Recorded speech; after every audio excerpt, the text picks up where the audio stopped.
boa noite. Está no ar mais uma edição do STP em linha. Os trabalhadores da empresa de água e eletricidade EMAI apresentaram um pré-aviso de greve à direção da empresa. Tudo por falta de um acordo relativo à carta reivindicativa exigindo aumento do salário, já há alguns meses. A carta reivindicativa consiste no aumento de salário na ordem dos 50% aos trabalhadores. As negociações com a direção da empresa iniciaram desde fevereiro, mas até então não têm sido produtivas. Nós iniciamos uma negociação com a direção da empresa desde o mês de fevereiro. Portanto, apresentamos uma carta, onde nessa carta tem um conjunto de pedidos e aumento de salário também faz parte de um dos pontos desse nosso pedido. Depois de várias negociações, nós chegamos a uma conclusão que até então não se resolveu nada e decidimos apresentar um pré-aviso de greve. Negociações com a direção da EMAI ou com membros do governo? Bom, a direção da EMAI criou-se uma comissão no sentido de trabalhar sobre o aumento de salário e, tendo a comissão criada já resolvido os problemas, cabe à direção-geral da EMAI encaminhar o caso para o Ministério e de modo o Ministério trabalhar sobre aquilo, mas conhecendo aí o impasse ao longo desse período, como sabe, nós já estamos praticamente nos 6 meses, que vamos entrar no mês de junho, e então ficamos aqui. Essa é a razão que nós apresentamos o pré-aviso de greve. O presidente do Sindicato dos Trabalhadores da EMAI pediu calma aos seus colegas. Apelar a calma aos trabalhadores. Eu acredito que já se começou a divulgar pela rádio e a televisão, mas seja como for, estamos em negociação e acreditemos que ao longo mesmo dessa semana poderemos conhecer o teto e para, enfim, encontrar melhorias para os nossos trabalhadores, os nossos associados, que nada de bom é para a direção, nem tampouco ao Ministério, nesse período em que nós nos encontramos. Mas é verdade que a direção da EMAI teve tempo suficiente para poder pronunciar antes de colocação do sindicato colocar o pré-aviso de greve, porque as negociações vêm desde o mês de fevereiro. Nós encontramos com o ministro 28 de janeiro e de lá para cá já sabiam do aumento na ordem de 50%. O Sindicato dos Trabalhadores da EMAI acredita que até sexta-feira as partes poderão chegar a um consenso, mas caso as reivindicações não sejam atendidas, os trabalhadores da EMAI entrarão em greve. 3 técnicos da direção dos impostos deslocaram-se a Moçambique com o objetivo de conhecer outra realidade tributária. A troca de experiências visa ajudar a direção dos impostos a potencializar a recolha fiscal a nível nacional. O projeto de apoio à gestão econômica e financeira é financiado pelo Banco Africano de Desenvolvimento (BAD) e contempla 5 ações, dentre as quais a elaboração de um plano para a maximização fiscal e a elaboração de um estudo para o alargamento da base tributária por via dos impostos indiretos e a formação dos quadros e programas informáticos global.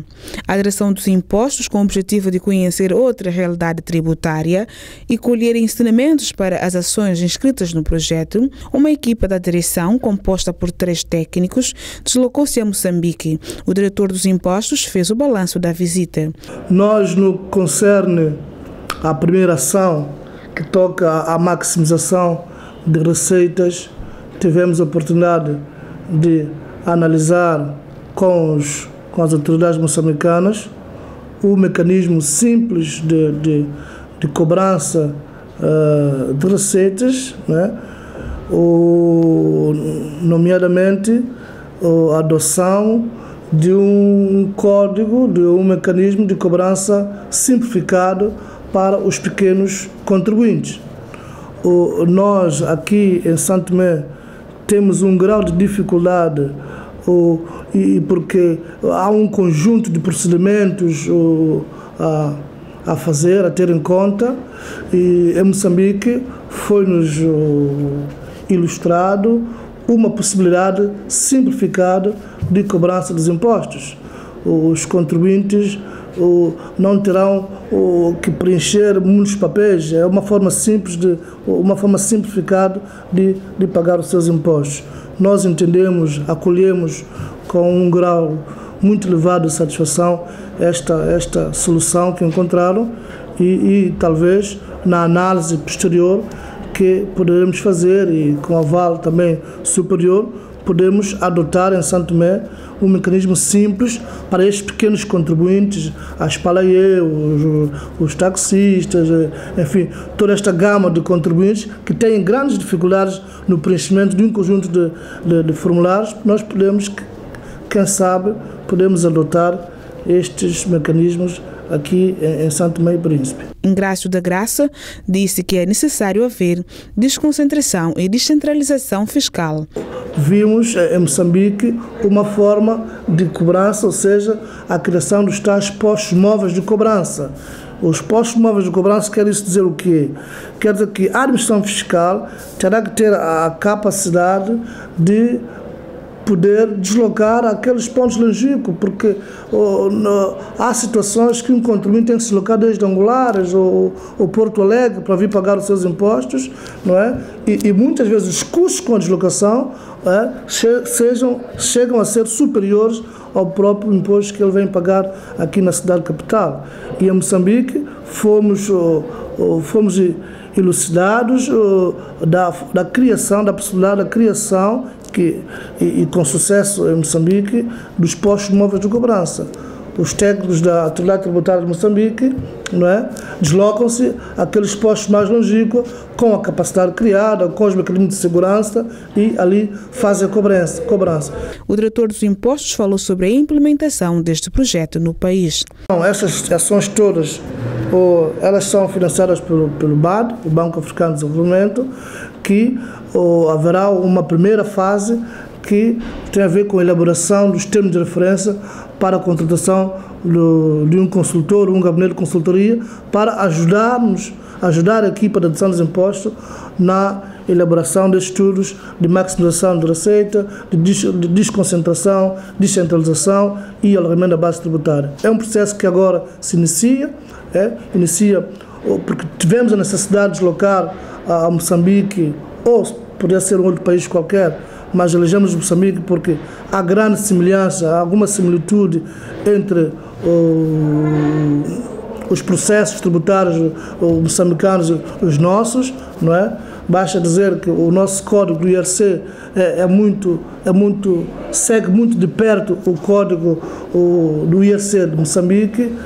Então, como dizia eu, há esse processo todo, elaboração dos termos de referência para a contratação do consultor, para a elaboração desses estudos. Só depois da elaboração desses estudos é que se poderá chegar à conclusão se de facto vai-se avançar mesmo para esses processos, essas ações, ou não. A visita permitiu aos técnicos da Direção dos Impostos conhecerem a realidade tributária moçambicana e adaptar a realidade são-tomense de modo a potencializar as recolhas tributárias no país. Ainda no quadro da visita foi assinado um memorando de entendimento entre a Autoridade Tributária de Moçambique e a Direção dos Impostos de Santo Tomé e Príncipe. O memorando visa essencialmente a troca de experiências entre as duas partes. Nós tivemos o privilégio de rubricar com a Autoridade Tributária de Moçambique um memorando de entendimento que basicamente centra na possibilidade de troca de informações, na possibilidade dos nossos técnicos, a troca de informações, os nossos técnicos poderem, enfim, frequentar pequenas ações de formações ali na Autoridade Tributária de Moçambique e também poderem os técnicos da Autoridade Tributária de Moçambique poderem vir a Santo Tomé, dar-nos também a formação e, enfim, é uma troca de informações normais entre as administrações fiscais. Mas o que acontece muitas vezes é que esta troca de informações é sempre rica, mas muitas das vezes os exemplos dos outros países não se adequam ao nosso país, neste caso São Tomé. Por exemplo, no capítulo de maximização de receitas e a descentralização fiscal, a parte de Moçambique trouxe a experiência de implementação de um mecanismo simplificado de cobrança de receita para os pequenos operadores comerciais.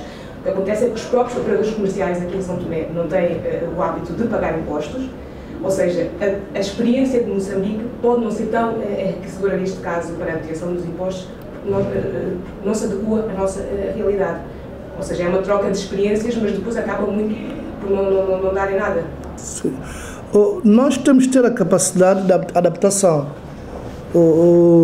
Porquê? Porque disse bem, nem sempre o que serve para Moçambique serve para Santo Tomé, porque a cultura fiscal muitas vezes é completamente diferente. Como sabe, neste momento nós acabamos de concluir um grande projeto que é de inclusão fiscal, que consistiu essencialmente no registro de novos potenciais contribuintes, não é? E a partir deste trabalho e das análises que fomos fazer deste mesmo trabalho, poderemos sim chegar à conclusão de que forma podemos implementar este mecanismo de simplificado de cobrança de receitas.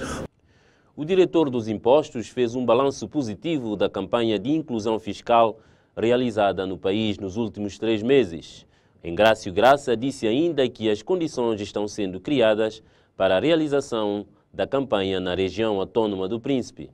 Fazemos um balanço francamente positivo. Nós programamos para os 3 meses, nós cumprimos os 3 meses de trabalho de campo. Nós prevíamos para toda a operação perto de 3.000 novos potenciais contribuintes.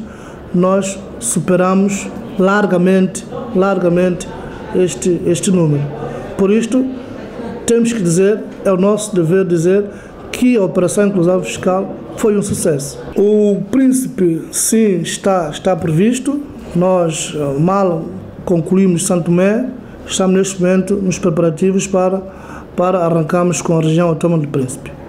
Veja na segunda parte do STP em linha a reportagem sobre o Dia de Portugal, de Camões e das comunidades portuguesas. Vamos para um breve intervalo e voltamos já a seguir.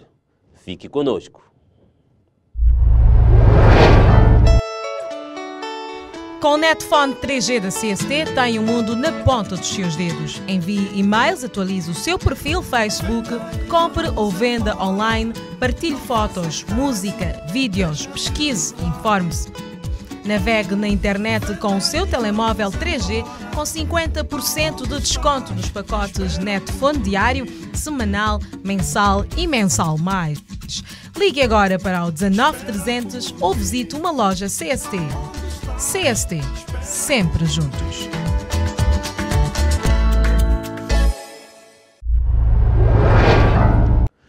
Estamos de regresso a esta edição do STP em linha. Comemora-se hoje o Dia de Portugal, de Camões e das comunidades portuguesas.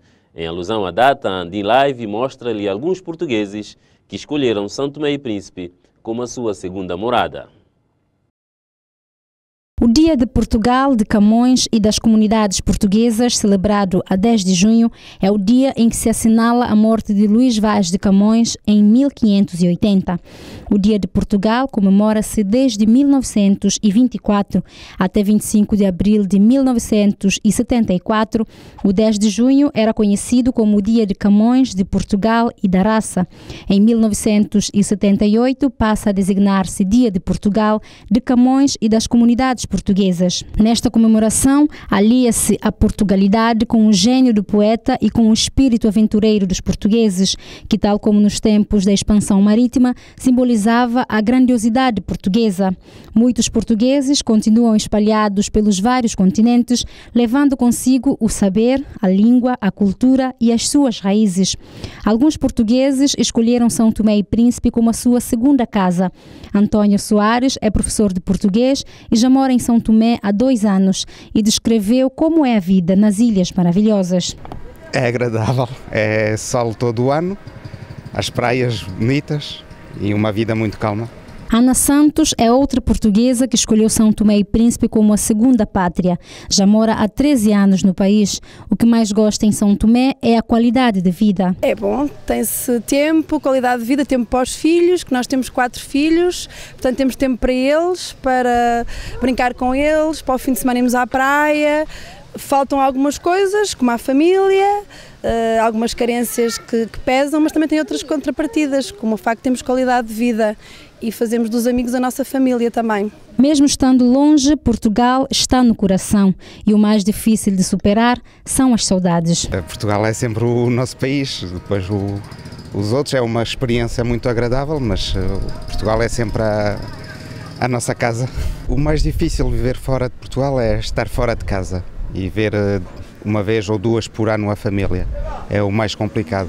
Mas depois o facto de termos a experiência de conhecer outras pessoas, outras culturas, compensa um pouco essa falta. E é muito enriquecedor a nível pessoal também e profissional. A saudade é a parte mais complicada, não é? Porque custa muito os pais, os amigos e os restantes familiares, é a parte mais complicada. O resto é fácil, há um período de adaptação, mas quando gostamos, e eu quando cheguei a São Tomé gostei de cá viver, acho que está tudo facilitado por aí. Gostando, é fácil a gente adaptar-se e criar laços e criar amizades como se fosse a família também, que é isso que nos faz conseguir continuar aqui.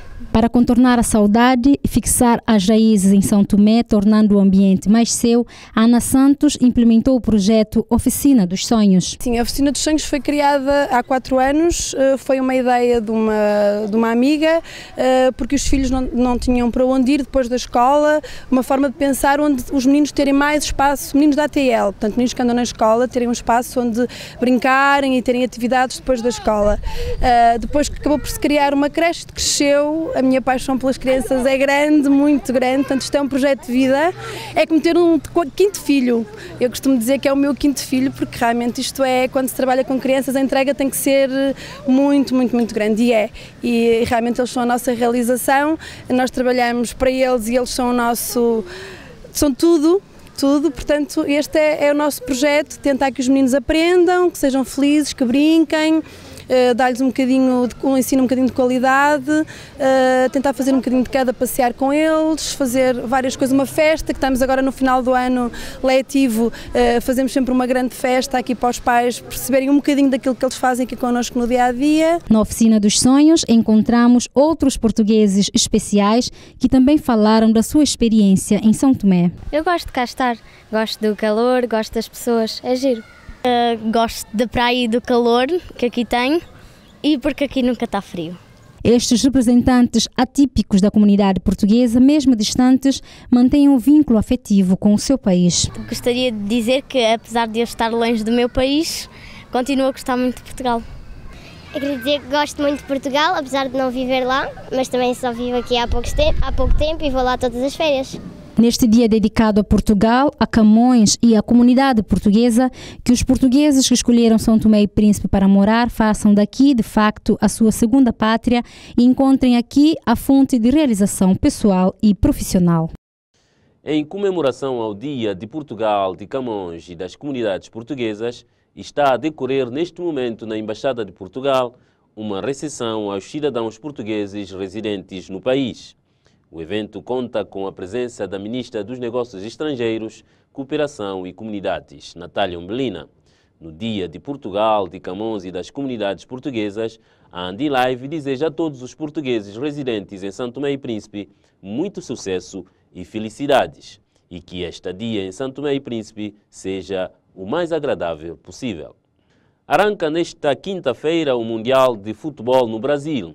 Por este motivo, o embaixador do Brasil em São Tomé e Príncipe deu uma conferência de imprensa para falar sobre os preparativos do evento. Para vocês terem uma ideia, só de jornalista tem 18.800 credenciados. Isso garante uma cobertura a mais ampla possível em termos internacionais. Nós vamos ter 57 mil militares empenhados na segurança e na organização do evento. Nós temos aí a previsão de receber 3.600.000 turistas. E aí é preciso notar que os turistas também são os turistas internos, porque muita gente vai tirar férias no Brasil para ir para a Copa do Mundo. Então, se você mora em São Paulo e for para o Rio, você já é turista. E são 12 sedes.